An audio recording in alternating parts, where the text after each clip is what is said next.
Welcome to this deep dive. Today, we're looking closely at information on depression. You've brought us some great sources. The Mayo Clinic, the National Institute of Mental Health, or NIMH, and Harvard Health. That's right. And our goal really is to sort of navigate through these trusted resources. We want to pull out the key insights about, well, what is a very common but also serious condition? Exactly. We've got a lot to cover, from basic definitions and symptoms right through to potential causes, risk factors, complications. And importantly, the fact that help is available. That's crucial. Definitely. This isn't just about listing facts. It's about giving everyone listening a clear and useful overview. So let's get started. Okay, well, first things first, it's probably good to define what we're actually talking about. The Mayo Clinic expert, Dr. Craig Sawchuk, he describes depression as, at its core, a mood disorder. The key thing is persistent sadness. Persistent sadness. Okay. But, and this is vital, it's not a weakness, it's not some kind of character flaw, it's a treatable medical condition, and it really can affect anyone, from any background. That's such an important starting point, isn't it? It reframes the whole thing. It really does. It sets the foundation. So going beyond just, feeling sad occasionally, I see both Mayo Clinic and NIMH use terms like major depressive disorder or clinical depression. What makes it different from, say, just the normal ups and downs we all feel? That's a really key distinction. As they highlight, this isn't just a fleeting blue mood. Major depressive disorder is, well, it's persistent. It significantly disrupts how you feel, how you think. And just your day-to-day life. Exactly. Your ability to function in daily activities, work, school, relationships, even basic self-care. Harvard Health actually puts a number on this, mentioning that in 2020, over 18% of adults said they'd been diagnosed with depression at some point. Wow, 18%? That's a lot. It is. It really underscores how common this is. It's not some rare thing. Okay, so when we talk about how it actually shows up, how someone experiences it, the Mayo Clinic gives a breakdown of core symptoms, things like sadness, obviously, tearfulness, feeling empty or hopeless. Yes, those are the kind of classic emotional symptoms we often think of. But it also mentions irritability and apathy, like losing interest in things you normally enjoy. Precisely. It's often more complex than just sadness. That loss of interest or pleasure, sometimes called anhedonia, is a really significant sign. And irritability can definitely be part of it too. And it's not just emotional, right? The Mayo Clinic talked about physical symptoms too. Absolute critical point. Depression very often manifests physically. Things like persistent fatigue, just feeling drained all the time, a real lack of energy. Sleep problems too. Yes, big time. That could be insomnia, difficulty sleeping, or the opposite, hypersomnia, sleeping way too much. And changes in appetite are common as well, leading to weight loss when you're not trying, or sometimes weight gain. Harvard Health, referencing the DSM-V, lists 9 classic symptoms you mentioned. That's right. It provides a kind of diagnostic framework. It includes the depressed mood and the loss of interest we've discussed. Also those changes in appetite or weight, the sleep issues, insomnia or hypersomnia. What else is on that list? A noticeable slowing down of physical movements or thoughts, or sometimes the opposite, agitation, that profound fatigue or loss of energy. Feelings of worthlessness or excessive inappropriate guilt. Difficulty concentrating too, I imagine? Yes, problems with thinking, concentrating, or making decisions. And then, very seriously, recurrent thoughts of death or suicide. That's a comprehensive list. It is. But what Harvard Health really stresses, and it's so important, is that you don't need to tick every single box. You don't have to have all 9 symptoms to be struggling significantly. Even just a few of these, if they're persistent, can indicate depression. That makes sense. And Harvard Health also mentions some less obvious signs, things we might not immediately connect. Yes, and this is where understanding can get, well, a bit deeper. Sometimes people might use substances like alcohol or drugs almost as self-medication to cope with underlying feelings they don't recognize as depression. Ah, okay, so substance use could be a sign. It could be, yes. Also, physical complaints. Things like persistent headaches or stomach aches or other pains that don't seem to have a clear medical cause might actually be linked to the emotional distress of depression. Interesting. What else? Another one can be a noticeable decline in personal hygiene or self-care, just not having the energy or motivation. And sexual issues, too, like a loss of libido or other difficulties can sometimes be related. So recognizing these less obvious things could be really key for someone getting help. Absolutely. It widens the picture of what depression can look like. So it's not just about internal feelings or physical sensations. It sounds like it really changes how people behave, too. Definitely. Harvard Health points this out clearly. Depression often brings behavioral changes. You might see someone become much more irritable, maybe have a shorter fuse than usual. Restlessness. Yes, sometimes restlessness or agitation, but also the opposite social withdrawal, pulling away from friends, family, activities they used to enjoy. That's very common. Any other behavioral shifts? Well, sometimes, maybe less intuitively, it can manifest as increased negativity or pessimism, or even increased risk-taking or impulsivity in some individuals. These changes can really impact relationships and just general functioning. And it's really important, I guess, to remember these symptoms might look different depending on age. The Mayo Clinic talks about children, teens, older adults. Yes, that's a crucial layer. Yeah. Symptoms aren't one size fits all. For kids, Mayo Clinic notes it might not be obvious sadness. It could be more like irritability, being really clingy, complaining about aches and pains a lot. Refusing to go to school. Yeah, too. Yeah. For teenagers, again, irritability can be prominent, along with negativity, maybe poor performance at school, feeling misunderstood. Sadly, sometimes substance use, changes in eating or sleeping, self-harm, or social withdrawal can appear here. And older adults. It can be missed sometimes, can't it? It can be trickier, yes.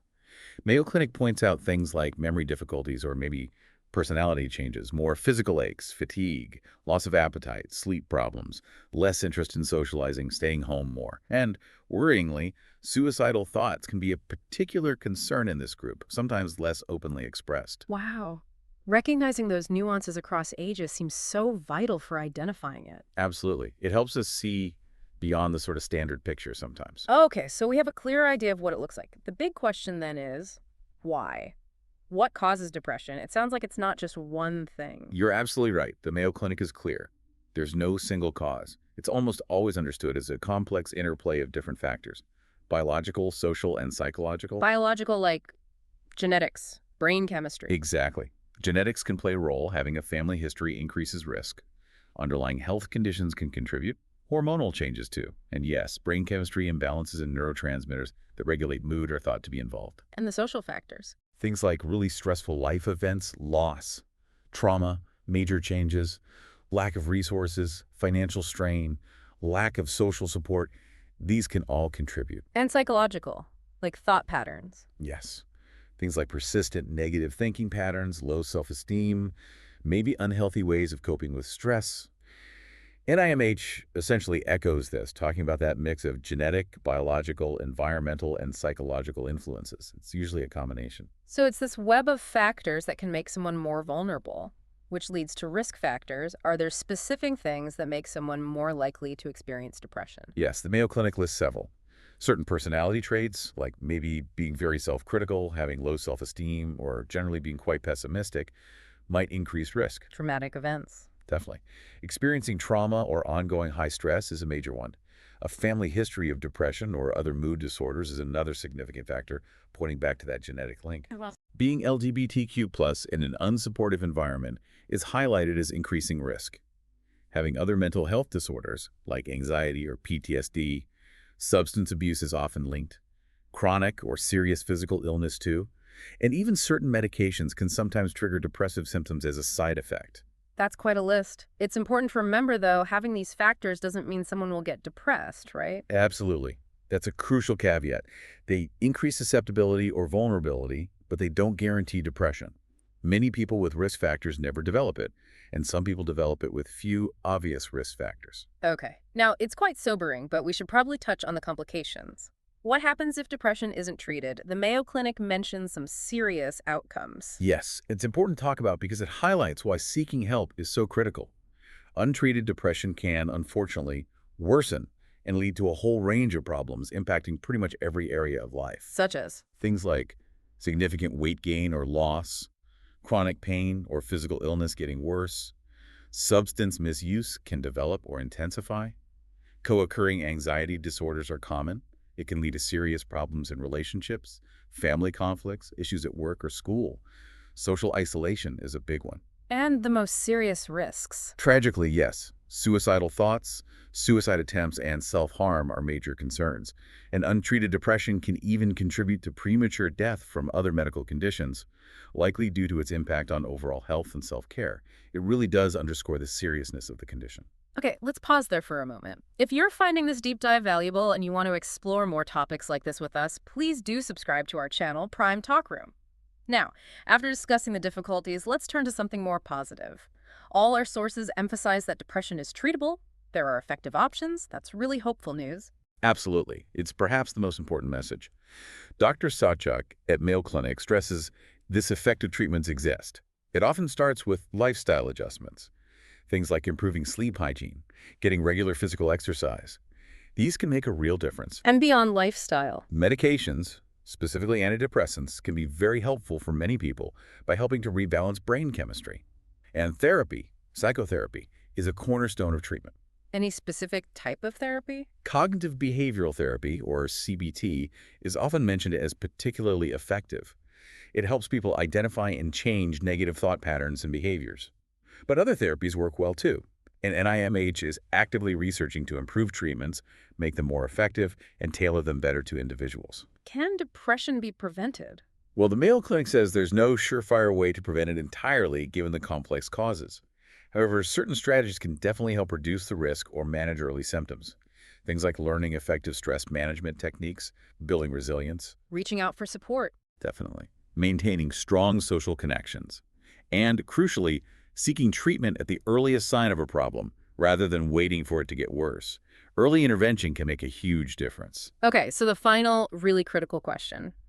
When should someone seek help, and where can they turn? All the sources seem aligned on the importance of reaching out. Yes, completely aligned. The core message from Mayo Clinic, NIMH, and Harvard Health is unequivocal. If you suspect you or someone you care about is depressed, don't wait. Seek professional help. What's the first step? Mayo Clinic advises making an appointment with your primary care doctor or a mental health professional. Your doctor can do an initial assessment and provide referrals if needed. And if someone needs immediate help, if it's a crisis? Harvard Health provides vital resources for that.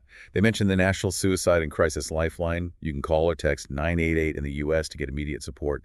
There are other crisis hotlines and text lines, too. It's crucial people know these exist. And the underlying message is? The underlying message, which the Mayo Clinic states so clearly, is you absolutely do not have to deal with depression alone.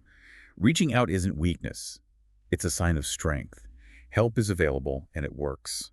So, for you, the learner, listening to this, hopefully this deep dive has given you a much clearer picture of depression, what it is, how it can show up in so many ways, the factors involved.